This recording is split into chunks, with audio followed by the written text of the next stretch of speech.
So hello guys, so welcome to my YouTube channel. So for today's video, we're going to put the back of my scooter, these two red backlights. So we're going to wiring and let's put this kind of backlight to my back of my scooter. So we need the wire and also we need this. This is only DIY.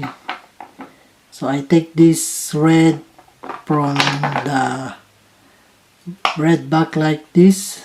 I will take the stainless and then I will drill to become big the holes. So let's go and let's try to fix this kind of red to backlight. So this backlight is we will going to connect from this button because this button is disabled. So because I connected my two headlight at the one button, so as you can see,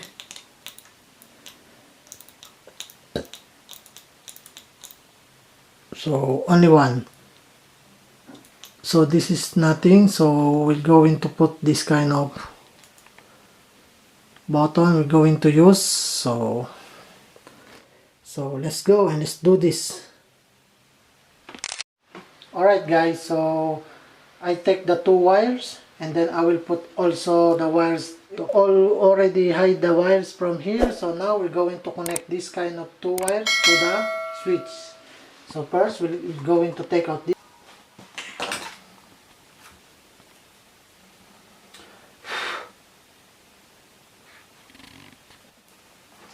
So now we are already connected the negative. So now we will go into hide this line of negative and then this is positive. So two of this is also positive. So we're going to take the another one and let's stick connected.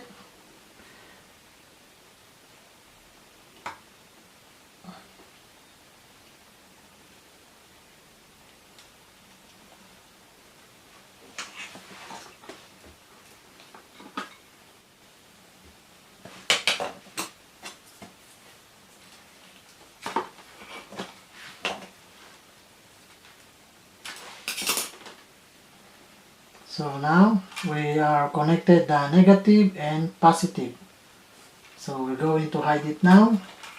And then the last one, the positive from the switch, we're going to connect to the positive. So we're going to take the positive. So this is negative and then this is also positive. So we're going to connect here.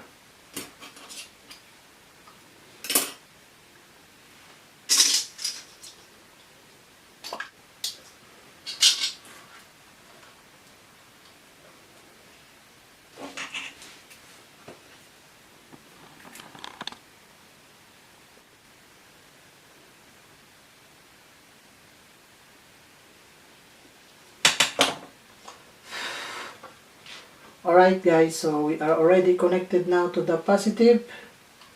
First, we're going to take the tape. Safety first, because maybe we shorted.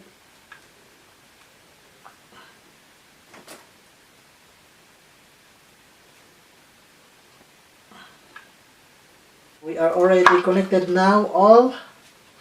So now we're going to try. So now we are already connected now. So now we're going to try to the switch button if there have something problem.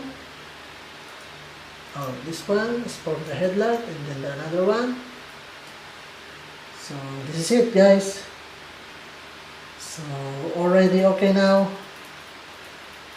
Perfect. So this is it guys. So we are already fixed it all and then we are finished. So thank you for watching this kind of video. So I hope you like and see you to my next vlog.